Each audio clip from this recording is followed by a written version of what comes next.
សួស្តីប្រិយមិត្តដែលនិយមគាំទ្រ Channel ESP Education ក៏ដូចជាបងប្អូនសិស្សានុសិស្សនិស្សិតដែលតែងតែគាំទ្រតាក់ទងទៅនឹងវិធានបទដែល ESP Education របស់អ្នកគ្រូតែងតែលើកឡើងនៅថ្ងៃនេះដែរជាមួយនឹង Channel ESP Education នឹងធ្វើការបង្ហាញបងប្អូនតាក់ទងទៅនឹង American Credit Management ផ្ដោតទៅលើវិធានបទការគ្រប់គ្រងហានិភ័យឥណទានដែលភាសាអង់គ្លេសគេហៅថា Credit Risk Management ហើយនៅក្នុងវិធានបទសំខាន់ចំណុចនេះគឺអ្នកគ្រូនឹងធ្វើការបង្ហាញបងប្អូនតាក់ទងទៅនឹងហានិភ័យហិរញ្ញវត្ថុ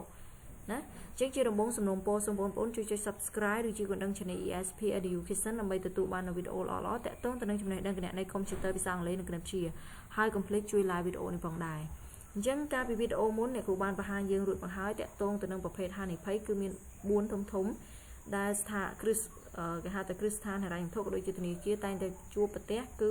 ទី1ហានិភ័យហិរញ្ញវត្ថុទី2គឺហានិភ័យប្រតិបត្តិការនិង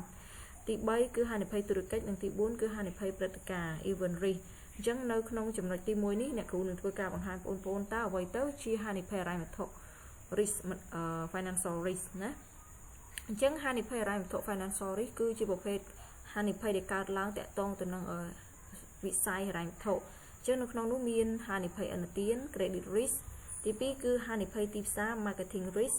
ទី3គឺហានិភ័យអត្រាការប្រាក់ interest risk ទី4គឺហានិភ័យប្តូរប្រាក់ណាអត្រាប្តូរប្រាក់ហ្នឹង exchange rate risk និងអូខេមួយទៀតគឺហានិភ័យសោធនភាព solvency risk ហើយមួយទៀតគឺហានិភ័យមួយទៀតណាគឺអ្នកគ្រូម្លងមួយគឺហានិភ័យសាច់ប្រាក់ liquidity risk អញ្ចឹងនេះសុទ្ធតែជាប្រភេទហានិភ័យហិរញ្ញវត្ថុណាអញ្ចឹងចូលដល់សេចក្តីលម្អិតធំទី1គឺហានិភ័យឥណទាន credit risk ណាអញ្ចឹងវាគឺជាហានិភ័យនៅពេលដែលកូនបំណុលឬក៏អ្នកប្រើប្រាស់មិនអាចមានលទ្ធភាពសងការប្រាក់ឬប្រាក់ដើមតាមពេលវេលាដែលបានកំណត់ក្នុងកិច្ចសន្យាអញ្ចឹងហ្នឹងដូចវីដេអូមុនអញ្ចឹងគឺអ្នកគ្រូបានបង្ហាញថានៅក្នុងលក្ខខណ្ឌអ្នកអតិថិជនកម្ចីណាគាត់ពុំមានលទ្ធភាពសងឬក៏គាត់ខ្លាយទៅជាអតិថិជនដែលពុំមានលទ្ធភាពសងបំណុលរបស់យើងអញ្ចឹងអានឹងហើយគេហៅថាហានិភ័យឥណទានគឺកើតឡើងនៅពេលដែលយើងត្រូវប្រឈមមុខទៅនឹងការដែលអតិថិជនរបស់យើងពុំមានលទ្ធភាពសងប្រាក់ការប្រាក់និងប្រាក់ដើមទៅតាមការកំណត់អាចជា overdue ឬក៏ត្រូវ bad debt តែម្ដងណាអញ្ចឹងក្នុងករណីហ្នឹងយើងត្រូវ write off គាត់យ៉ាងដូចម្ដេចអញ្ចឹងយើងត្រូវរៀបចំត្រៀមសម្រាប់គេហៅថាសម្បត្តិធនយ៉ាងណាខ្លះសម្រាប់ត្រៀមសម្រាប់គេហៅថា write off តាក់ទងបំណុលរបស់គាត់លុបបំណុលចោលតែយើងត្រូវមានគោលការណ៍លក្ខខណ្ឌខ្លះឬក៏ត្រូវដោះស្រាយវិធានការបែបណាខ្លះចឹងទៅហើយចំពោះចំណុចទី2គឺហានិភ័យណាគឺហានិភ័យទីផ្សារ marketing risk គឺជាហានិភ័យដែលកើតឡើងដោយសារការផ្លាស់ប្ដូរតម្លៃចុះឡើងនៅលើទីផ្សារនៅទ្រព្យសម្បត្តិឬកិច្ចសន្យាដែលបានធ្វើជាមួយក្រុមហ៊ុនផ្សេងអញ្ចឹងហានិភ័យទីផ្សារ marketing risk ហ្នឹងនិយាយចំទៅបើយើងនិយាយតាក់ទងនឹងហានិភ័យទីផ្សារគឺយើងនិយាយដល់ inflation ណាតាក់ទងទៅនឹងតម្លៃទ្រព្យសម្បត្តិនិយាយឲ្យងាយយល់ពាក្យថាទ្រព្យសម្បត្តិរបស់ស្ថាប័នហិរញ្ញវត្ថុគ្រឹះស្ថានហិរញ្ញវត្ថុគឺយើងនិយាយឡើងគឺវាជាប្រភេទអសត់ធម្មតាហើយវាបូកទាំងបំណុលមានថាបំណុលហ្នឹងគឺអតិថិជនជាពាក់ធនាគារណាអញ្ចឹងវាផ្ទុយពីក្រុមហ៊ុនផ្សេងណាត្រង់ថាធនាគារពេលដែលអតិថិជនដាក់ប្រាក់អន្សំវាទៅជាបំណុលរបស់ធនាគារគ្រឹះស្ថានហិរញ្ញវត្ថុវិញប៉ុន្តែនៅពេលដែលគ្រឹះស្ថានហិរញ្ញវត្ថុចេញកម្ចីឬបញ្ចេញឥណទានវាជាទ្រព្យសម្បត្តិវិញអញ្ចឹងមានន័យថាងាយចំណាំបំផុតបងប្អូនក៏ដូចជាប្រិយមិត្តគ្រាន់តែចាំថាបញ្ញាស្មើបំណុលអញ្ចឹងមានន័យថាពេលអតិថិជនផ្ញើលុយរបស់ធនាគារមកកាន់ធនាគារឬក៏គ្រឹះស្ថានហិរញ្ញវត្ថុអញ្ចឹងមានន័យថាវាជាបំណុលរបស់គ្រឹះស្ថានហិរញ្ញវត្ថុក៏ដូចជាធនាគារនឹងផងដែរណាអញ្ចឹងនៅពេលដែលជាទូទៅនៅក្នុងស្ថាប័នហិរញ្ញវត្ថុដែលធនាគារស្តង់ដាជាទូទៅឧទាហរណ៍ថាគាត់មានការវាយតម្លៃទៅលើប្រភេទអចលនទ្រព្យដាក់បញ្ចាំនៅលើទីផ្សារនេះគ្រាន់តែគ្រូឧទាហរណ៍ទេអញ្ចឹងគាត់មានកិច្ចសន្យាមួយក្រុមហ៊ុនណាមួយអញ្ចឹងឧទាហរណ៍ក្រុមហ៊ុននោះវាយតម្លៃទៅលើអចលនទ្រព្យដែលយើងកំពុងសិក្សាឧទាហរណ៍ថាដីនឹងមានតម្លៃក្នុងឆ្នាំ2020អញ្ចឹងទៅមានតម្លៃ2លានតែដល់ពេលចៃដន្យឆ្នាំ2001ទីផ្សារវាបត់បែនដោយសារមានបញ្ហានានាវាធ្វើតម្លៃដីនឹងអាចចុះថោកឬក៏ឡើងថ្លៃខ្ពស់ជាងនឹងអញ្ចឹងវាអាចផ្លាស់ប្ដូរទៅលើតម្លៃទ្រព្យសម្បត្តិអាហ្នឹងវាមានហានិភ័យខ្លាំងនៅពេលដែលអតិថិជនរបស់យើងគឺគាត់មាននិន្នាការមិនគោរពកិច្ចសន្យាមានន័យថាគាត់មានលក្ខខណ្ឌគេហៅថា credit risk គឺគាត់មិនអាចបំពេញកាតព្វកិច្ចអញ្ចឹងយើងអាចប្រឈមដែរស្ថាប័នហិរញ្ញវត្ថុគាត់អាចនឹងប្រឈមតាក់ទងទៅនឹង cái hao tha tẹt tông từ nâng trọ bên trăm bọc quạt đầm lại bọc quạt bị tiệp chẳng thua ở về khla tệ chân quạt nó lên sâu trắng xong có thay vậy bà kê vô đây nó vô tới cuối đây nó thao đây bẩn lụi tới gọt bàn và dạo vậy chẳng vì ai phải chồm hay nó pê đây thả bàn là rành thuộc có thầu cả đánh thay lụ lại long rồi chẳng tới vì ai bạc qua đây để xa đầm lại vì pu nó lời đi xa chẳng bạc và mồ lôi mình chẳng tận nè còn tay chỉ tu tấu không thả bàn là rành thuộc có đôi chỉ thằng kia cùng miên thằng kia rư sàn là rành thuộc ná trong rập ốc đây cả đôi chia trộm sản bát bỏ tệ chân mầm nói tê vì bố ca để rập ốc vì tệ chân bầm nói rư có tệ chân cầm cháy cứ vì ai bạc qua được cái một cầm hôn có đôi chỉ Kristan là rành thuộc khlang này chẳng chỉ tu tấu đo sai rồi hốt đo chúng nó đai trong cõi bằng phật đai vào bạn nó thưa ca đo sai từ chân chi vì thiên ca năng lại chẳng thả ban là rành thuộc có đôi chỉ từ này kia cầm ron thưa nè nó chưa biết cứ Kristan standard cứ quạt khlang nè buổi kể một quạt sòng khăn nè chân quạt sọc chất phải gì pe ao quạt tệ chân đo sai nè ok chân bắt to mà tiệt chúng nó bắt to cứ tệ tôn từ năng hai phẩyอัตราการประ interest rate risk គឺជាហានិភ័យនៅពេលអត្រាការប្រាក់ប្រែប្រួលរវាងតម្លៃដែលបានបាត់បង់ទៅលើទ្រព្យសកម្មនិងទ្រព្យអកម្មរបស់ស្ថាប័នអញ្ចឹងដោយអ្នកគ្រូបាននិយាយពីមុនអញ្ចឹងតកតងទៅនឹងគេហៅថាឥឡូវនិយាយងាយយល់ទ្រព្យសកម្មនិយាយខ្លីគឺជាបំណុលភាគច្រើនតែពេលនិយាយទ្រព្យសកម្មគឺផ្ដោតទៅលើកម្ចីប្រាក់កម្ចីរបស់ស្ថាប័នហិរញ្ញវត្ថុក៏ដូចជាធនាគារគាត់ផ្ដល់ទៅអតិថិជនចឹងនៅពេលដែលគាត់ផ្ដល់ឲ្យអញ្ចឹងយើងមានន័យថាគ្រឹះស្ថានហិរញ្ញវត្ថុក៏ដូចជាធនាគារគឺជាម្ចាស់បំណុលរបស់អតិថិជននៃខ្ចីអញ្ចឹងមានន័យថាអនុទានដែលបានបញ្ចេញគឺជាទ្រព្យសកម្មហើយចំណែកប្រាក់បញ្ញើរបស់អតិថិជនដាក់អន្សំគឺជាបំណុលរបស់ធនាគារវិញណាអញ្ចឹងបញ្ញើស្មើបំណុលអញ្ចឹងនៅពេលដែលមានអត្រាពាក់ព័ន្ធទៅនឹងហានិភ័យអត្រាការប្រាក់ប្រែប្រួលណារវាងតម្លៃហ្នឹងតើវាខុសគ្នាមិនឧទាហរណ៍ចេះនៅក្នុងវិស័យ sector ណាមួយចុះទៅក្នុងប្រទេសយើងអញ្ចឹងវិស័យកសិកម្មជាវិស័យសក្តានុពលអញ្ចឹងឧទាហរណ៍ថាស្ថាប័នរដ្ឋគាត់ជំរុញឲ្យឧទាហរណ៍ជំរុញឲ្យធនាគារក៏ដូចជាគ្រឹះស្ថានហិរញ្ញវត្ថុនៅទូទាំងប្រទេសអនុគ្រោះការប្រាក់ដល់វិស័យប្រភេទកម្ចីឬក៏ឥណទានកសិកម្មអញ្ចឹងឧទាហរណ៍ថាកម្ចីពាណិជ្ជកម្មកម្ចីអាជីវកម្មឬកម្ចីរកស៊ីផ្សេងៗគឺមានអត្រាការប្រាក់ខ្ពស់ជាងកម្ចីប្រភេទកសិកម្មអញ្ចឹងសួរថាពេលដែលឥណទានកម្ចីចេញច្រើនអញ្ចឹងសួរថាស្ថាប័នហិរញ្ញវត្ថុក៏ដូចជាធនាគារអាចទទួលបានផលច្រើនទេអញ្ចឹងវាអាចមានការទទួលបានផលប៉ុន្តែវាចំណេញទាបអញ្ចឹងសួរថាតើគាត់ត្រូវប្រឈមនឹងហានិភ័យនឹងដោយរបៀបណាក្រឡេកទៅមើលប្រាក់បញ្ញើរបស់អតិថិជនវិញអញ្ចឹងប្រាក់បញ្ញើរបស់អតិថិជនដាក់អន្សំនៅក្នុងស្ថាប័នហិរញ្ញវត្ថុដូចជាធនាគារអត់មានការលើកលែងសង្គ្រោះអីទេគឺ rate វាត្រូវតែថេរមានអត្រាការប្រាក់គឺថេរអញ្ចឹងមានន័យថាអតិថិជនដែលដាក់ប្រាក់អន្សំឧទាហរណ៍ថាគាត់ដាក់ប្រភេទ saving account គឺប្រមាណភាគរយក្នុងមួយឆ្នាំប្រភេទcurrent account ប្រមាណភាគរយអញ្ចឹងទៅ fixed account ប្រមាណអញ្ចឹងទៅអញ្ចឹងគាត់អត់មានការលើកលែងទេគាត់ត្រូវតែឧទាហរណ៍ថាគាត់កំណត់ 5% គឺត្រូវតែ 5% 10% គឺ 10% ក្នុងឆ្នាំឬក៏អត្រា3ខែប្រមាណគាត់អត់មានករណីលើកលែងថា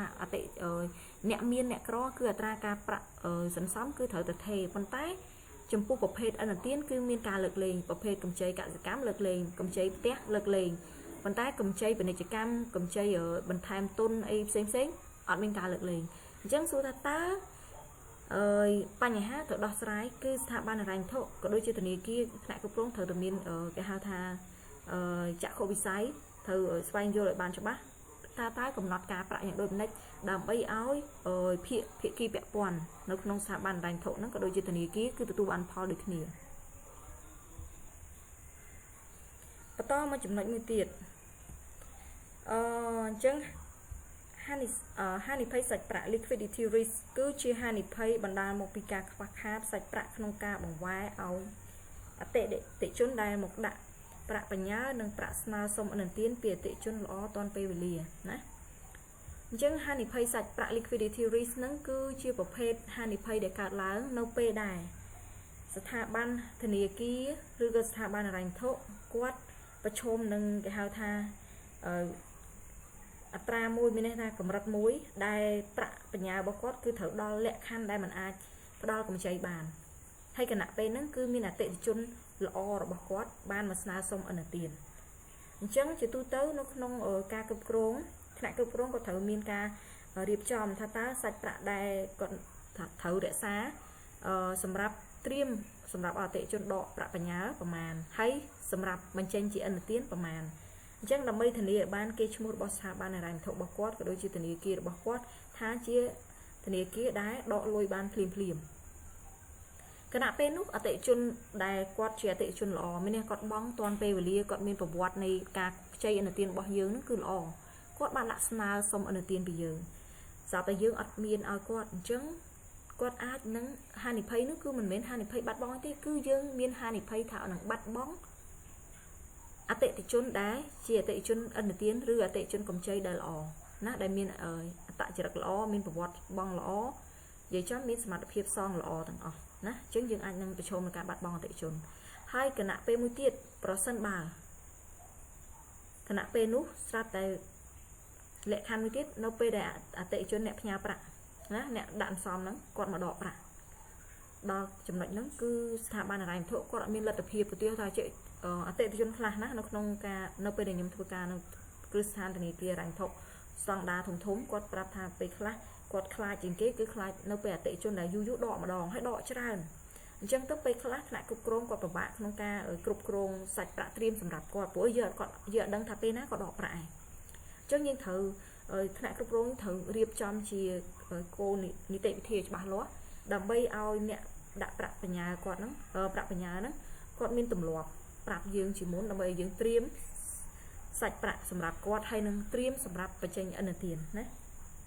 ឧទាហរណ៍នៅក្នុងស្ថាប័នហិរញ្ញវត្ថុខ្លះក៏ដូចជាគ្រឹះស្ថានមីក្រូហិរញ្ញវត្ថុខ្លះគាត់តម្រូវឲ្យប្រាប់មុនមួយថ្ងៃឬក៏កន្លះថ្ងៃមិនន័យថាគាត់មិនអត់មានលុយនៅក្នុងឃ្លាំងទេជួនកាលសាច់ប្រាក់របស់គាត់ដាក់នៅក្នុងធនាគារជាតិឬក៏ដាក់នៅគ្រឹះស្ថានឬក៏ធនាគារស្តង់ដារធំដែលធំជាងគាត់ចឹងទៅអញ្ចឹងថវិកាគឺគាត់មិនដាក់តាមកន្លែងទេជួនកាលគ្រឹះស្ថានមីក្រូហិរញ្ញវត្ថុឬក៏អង្គការតូចគាត់អាចដាក់នៅធនាគារហើយក៏ដាក់នៅធនាគារជាតិណាប៉ុន្តែបើគ្រឹះស្ថានធនាគារធំគឺគាត់ដាក់នៅធនាគារជាតិហើយណាហើយក៏មានការបត់បែនដែរអាស្រ័យទៅលើថាតើគោលការណ៍នៃការគ្រប់គ្រងរបស់ធនាគារក៏ដូចជាស្ថាប័នហិរញ្ញវត្ថុគាត់យ៉ាងណាដែរអញ្ចឹងខ្ញុំមិនអាចនិយាយថាបញ្ជាក់ថាឲ្យបានច្បាស់លាស់ថាតើគាត់ដាក់កន្លែងណាទេណាអូខេអញ្ចឹងគ្រាន់តែព័ត៌មានគឺអាចប្រាប់តែប៉ុណ្្នឹងថានេះជាការនីតិវិធីក្នុងការធ្វើការគ្រប់គ្រងទៅលើ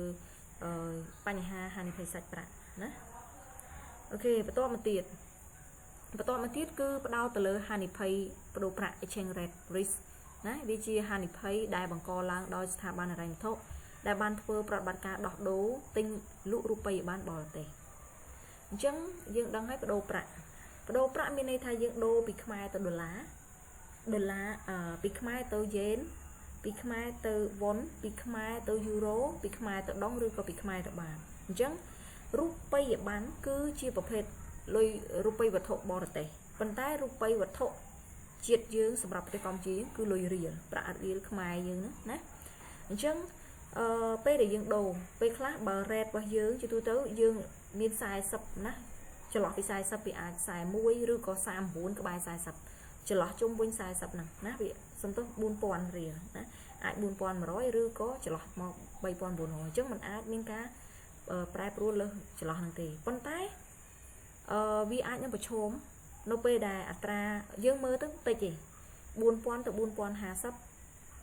4000 មក 3950យើងមើលទៅតិចទេប៉ុន្តែបើលុយគេរាប់ម៉ឺនដុល្លាររាប់លានដុល្លារអញ្ចឹងវាអាចប៉ះពាល់ទៅដល់ការខាតបង់ច្រើនណាអញ្ចឹងជារៀងរាល់ថ្ងៃស្ថាប័នធនាគារហិរញ្ញវត្ថុឬគ្រឹះស្ថានមីក្រូហិរញ្ញវត្ថុធំគាត់មានការបដូរប្រាក់ជារឿយអតិថិជនខ្ចីដុល្លារបង់ជាលុយរៀលគឺត្រូវបដូរ rate អញ្ចឹងពេលខ្លះគាត់អាចទទួលនៅភាពចំណេញពេលខ្លះក៏គាត់ទទួលបាននៅហានិភ័យខាតបង់ទៅវិញដែរណាឧទាហរណ៍ថាខាតបង់មិនមែនខាតបង់អីខាតឧទាហរណ៍ថាមានការបដូរលុយឧទាហរណ៍លុយមានន័យថាគាត់បដូរពីលុយដុល្លារទៅខ្មែរច្រើនអញ្ចឹងទៅចៃដន្យលុយខ្មែរថ្ងៃហ្នឹងដូចថាលុយដុល្លារវាឡើងថ្លៃអញ្ចឹងគាត់បញ្ចេញលុយខ្មែរច្រើនស្រាប់តែអត់មានលុយគេហៅថាលុយខ្មែរមកដូរជាដុល្លារវិញអញ្ចឹងគាត់អាចនឹងខាតបង់ទៅលើការបដូរប្រាក់នឹងដែរហ្នឹងចំណុចសំខាន់ ai bắt đầu mà tiết cứ cho từ đó hai phẩy trong cõi đây này cũng được thua cao bằng hai bốn cứ bắt đầu từ lơ cái hai ta hai phẩy sau thôn lập hiệp solvency risk cứ chỉ hai phẩy nô pe đại sถาบันrành thọ mình miên mù lợt thôn cột con đã bay thua ca từ toát nô ca thẹn chóc giang chạp rồi ha này đầm lại drop scam của sถาบันchẳng cái lại chừng nói hai phẩy sau thôn lập hiệp solvency risk nắng cứ bên đây tha tẹt tông từ nâng ca thẹn chóc giang chạp rồi ha này đầm lại drop scam thị trấn cứ cắt láng nô pe để miền credit risk khẳng miền này tháp thị trấn á nô pe đã từ tiêu hoa chạy đón được nông sถานភាពជាក់ស្ដែងគឺមានអតិថិជនដែលគេហៅថាឬក៏អតិថិជនដែលមានលក្ខខណ្ឌគឺគាត់ចង់និយាយថាគឺមិនមែនគាត់មិនចង់សងប៉ុន្តែគាត់ស្រាប់តែមានលក្ខខណ្ឌណាមួយមានគ្រោះធម្មជាតិណាមួយដែលគាត់មិនអាចបងសងត្រឡប់បានទៀងទាត់អញ្ចឹងវាធ្វើឲ្យទ្រព្យសកម្មរបស់គាត់នេះនៅក្នុងតម្លៃជាក់ស្ដែងហ្នឹងគឺមានការធ្លាក់ចុះមិនមានន័យថាទាអំបានទេប៉ុន្តែពេលខ្លះទាពីគាត់ទាអំបានដោយសារតែគាត់ឧទាហរណ៍ថាទឹកចំនួនលិចទ្រព្យសម្បត្តិអស់ហើយសួរតែគាត់មានលទ្ធភាពណាយកអីមកសងយើងណាសូម្បីផ្ទះនៅក៏លិចបាក់បែកអស់កុកទួអីvẫnខូចអស់យើងបានអីណាអញ្ចឹងមានន័យថាឧទាហរណ៍ថាមានអតិជនកើតឡើងគេហៅថាហានិភ័យកើតឡើងដោយយើងមិនដឹងមុនណាមានន័យថាគ្រោះធម្មជាតិឬក៏បញ្ហានានាដែរដែលធ្វើឲ្យយើងត្រូវបង្ខំចិត្ត write off នៅមានលុបបំណុលរបស់គាត់អញ្ចឹងទៅវាធ្វើឲ្យតម្លៃទ្រព្យសកម្មរបស់ស្ថាប័នហិរញ្ញវត្ថុដូចជាធនាគារធ្លាក់ចុះខ្លាំងអញ្ចឹងសួរថាតើយើងត្រូវត្រៀមរៀបចំថ្នាក់គ្រប់គ្រងក៏ដូចជាគ្រឹះប្រធានគ្រប់គ្រងស្ថាប័នក៏ដូចជាធនាគារស្ថាប័ន